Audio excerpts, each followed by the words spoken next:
Welcome to Coruzant Technologies, home of the Digital Executive Podcast. Welcome to the Digital Executive.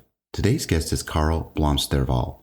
Karl Blomsterwall is CEO at Nibiru Software, the Web3 developer behind the strategy game Planet IX, currently the largest game on Polygon and top 5 largest game across all chains with 80,000 monthly active users. Prior to joining Nibiru Software, Karl had a long career as an investment banker focused exclusively on the technology sector. Well, good afternoon, Karl. Welcome to the show. Hi, Brian. Thank you so much. Glad to be on the podcast. Absolutely. And I appreciate you making the time. I know we traverse these time zones. You're currently in Stockholm, Sweden. So I appreciate you traversing the world virtually, right? And jumping in on this podcast. I think it's amazing that I get to meet people from all around the world every single day. So that's awesome. So thank you for the opportunity as well. And Karl, we're going to jump right into these questions. We got some cool things to talk about today around blockchain and gaming, which I just love this stuff here. Karl, you've got quite the career in finance. You were a senior executive and now the CEO of Nibiru Software. Could you share with our audience the secret to your career growth and what inspires you? Yeah, no, it's a great question. I don't think there's one specific personality trait that is sort of a silver bullet for a successful career. Before joining Nibiru as the CEO, I worked for different advisory businesses, partially as a management consultant, but then also as an investment banker for a little bit more than 10 years. And I think those traits are a little bit different than what I'm doing right now. That being said, I think there are some things that, always works, building and maintaining relationships, for example. In my past career, that was, geared towards clients, but now it's more towards employees. Making sure, you surround yourself with great people is key to succeed. I think for my sake, also when joining Nibiru, I've always been a gamer at heart. I've always played computer games. So, finding something that sort of intersects with your personal life is also beneficial. And gaming was the trick for me. And then lastly, I think, especially if you want to embark on an entrepreneurial journey, is being able and being comfortable taking risk. And, especially as the CEO, you make a lot of decisions that it really, really impacts the business. So you need to be able to take a calculated risk and then live and abide with your decisions. I think those are some of the traits that I see myself and also from other successful entrepreneurs that I work with or that I have in my near and around me. Thank you, Karl. I appreciate you sharing that. And I think everybody has some sort of pastime. I would say if you grew up in the 80s or 90s, you absolutely were part of that gaming era or kind of just that environment. I think everybody has kind of jumped in at some point. So I appreciate the share. Karl, we're going to jump in here and ask a couple of questions. Talk to us first about blockchain and gaming. I think that's unique here and how you're helping players earn rewards with their ownership and engagement. And then once you talk about that a little bit, if you could maybe just briefly go into your platform or your game, Planet IX.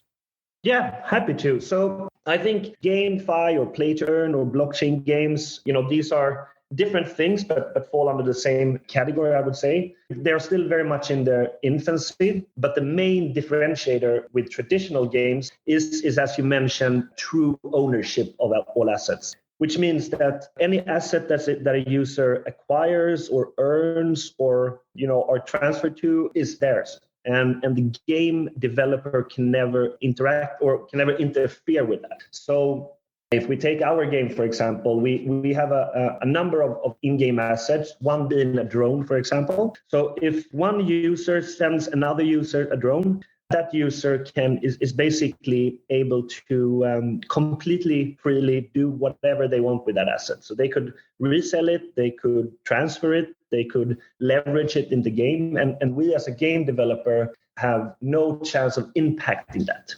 And I think that's the main differentiator. What this means is that it opens up completely new ways to engage and interact and play games. So while traditionally, the only reason, more or less, for playing a game was for the joy of it, or you thought that the game was funny. And that still holds true for Web3 games or blockchain games, but it also adds on new aspects. So apart from the users that play our game for just the joy of it, we also have users that play to speculate in the assets. So they purchase an asset and with the anticipation or hope that asset would appreciate in value or depreciate depending on your strategy. And then we also have a third category of players, which are players that basically categorize this as a job. They play the game, they farm for assets that they sell. This became big with the rise of Axie Infinity or the play to earn models. And this has really hit off. Compared to only playing the game for the fun of it, you have all these different types of business models and player types that are enabled by true ownership. Maybe one thing though is there is around the ownership. It's not a silver bullet for gaming. So there are a lot of Web3 games out there which essentially think that, if you're sticking a blockchain product or blockchain protocol on the game, it will be much, much better. And that's really not the case. So for us, it's really, really important that the game is still engaging and fun to play. So we are, I think, across our player base, each player spends more than 60 minutes a day playing the game, which is, very, very high. And we have gotten there by spending a lot of time on resources on, creating lore, building a story, making sure that we launch game features that engage and triggers the players. Different types of raffles, randomization, just to ensure that the game is also in its heart, in its core, fun to play. Thank you, Karl. I appreciate that. And, like you, I did spend some time in the gaming world. My son was actually a professional esports player, by the way. But what's really cool is, there have been a lot of games platforms like World of Warcraft, EverQuest, others, where players wanted to sell their characters and they were actually forbidden, and they lost their rights to the game or access to the game if they were trying to sell their. And what's really cool about this, I love that you give this freedom to the players to do what they want with the game. And I think that's so amazing about this new blockchain ecosystem that we're building in, and you've jumped in from the gaming aspect. So I appreciate the share. I think this is totally awesome. There is a legend, I'm not sure if it's true, but the legend goes that the whole World of Warcraft gold farming, when they stopped that was one of the reasons that Vitalik founded Ethereum. Yeah. I think I heard that somewhere as well. I appreciate that. So, Karl, we're a tech platform. So talk to us a little bit. I know you're obviously leveraging some new or emerging technologies in your business there with the gaming. Is there anything you might be able to share with us today? That's really what makes my job and this team's job so interesting. We're continuously breaking new ground. There's no blueprint on smart contracts, even though there's a lot of development going on in the space. We're truly in the forefront. That coupled with, new marketing models and new business models makes this journey so extremely interesting.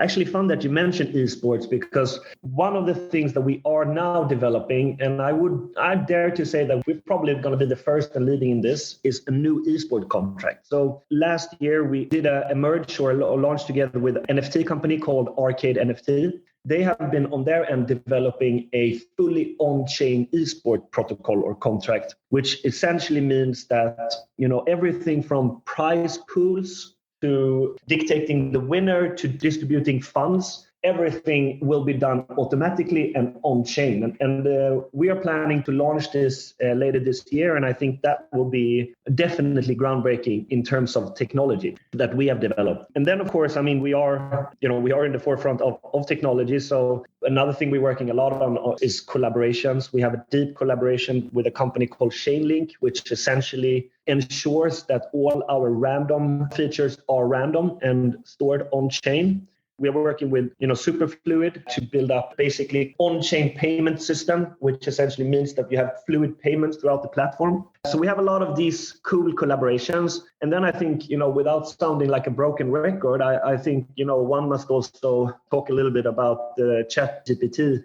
Will significantly disrupt the technology sector in a lot of ways. And I think companies that are not absorbing or leveraging this technology will fall behind. And for us, we are planning to use it for our lore to make sure that we have individual, communications and dialogues between different users and the NPCs, but also for, support chat, and later on when it's developed also for coding. I think those are some of the technology things that we are working on to ensure that we, stay in the lead. Thank you, Karl, for sharing. I appreciate that. Karl, switching gears here, We want to ask one last question here. If you could briefly just share something from your career experience that might be helpful for those looking to get into the space of either technology or blockchain. Yeah, happy to. Myself, I've had my co-founder, he's been in the blockchain space for 8+ years or so. So he's always tried to get me over. He successfully did so in around 4 years ago. And since then, my life has more and more revolved around blockchain. So that's what I'm sort of in this question. That's what I'm focusing on. And I think one misconception, which is also, often said by non-blockchain believers, is that blockchain is sort of a capitalism steroid. So there's a lot of money grabs out there. People really don't do it for the right reasons. And while that is true, that there is still a lot of fraudulent behavior, I think what's really important and becomes more and more important in the space now is that the successful founders, the successful teams, and the successful products, they're sharing the ethos of crypto. So, looking at the current world, are you satisfied with the monetary system? Are you satisfied with the way that your ownership works? Is there financial freedom? Is banking available for everyone? I think successful people in the crypto space now are really, they're starting to look at it from an ideological perspective and say, like, these are the things that we need to change.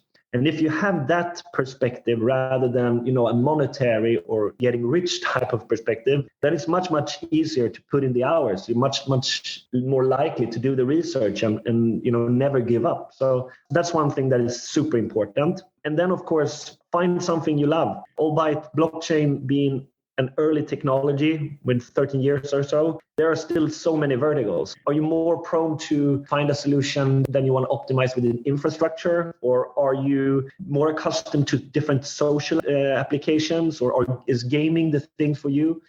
Find the vertical that you like and find the blockchain angle for that. I think that's the trick. Thank you, Karl. I appreciate you sharing that. We've got a lot of people in our audience that, are gamers, are technologists, physicians. We've got all types, but they're very interested in this type of technology. So this is awesome. And I really do appreciate the share on that. And Karl, it was a pleasure having you on today. And I look forward to speaking with you real soon. Yeah, thank you, Brian. It was great being on. Bye for now.